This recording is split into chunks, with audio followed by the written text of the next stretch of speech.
Hello, this is my video tutorial. Our topic here is composite function.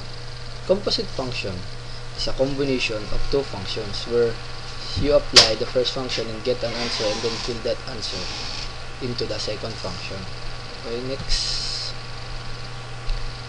Our example here is f of x equals 4 times 2 power of 2 minus 1. G of x equals 3x plus 2.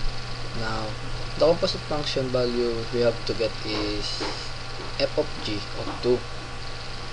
First step is solve for the g2. In here, we have to change the x into 2. Like this. Then, we have to times 3 into 2. Then, the answer will be 6. Then, plus 2, 8. Yeah, that's why we got the 8. Now, the next step is solve for the f8. You see, the answer 8 lately is in here. Okay, we have to change x into 8 so that it will be the output. First, multiply 8 to itself because of the squared, so the answer is 64. Then multiply it again to 4, then minus 1, the answer will be 255. So in here we will see the answer f of g of 2 is equals to 255. Okay, let's try another value. F of x equals 2x plus 5. Then g of x equals 3x power of 2. The composite function value we have to get is f of g of 10. Okay, g of x equals 3 of x of 2 power of 2.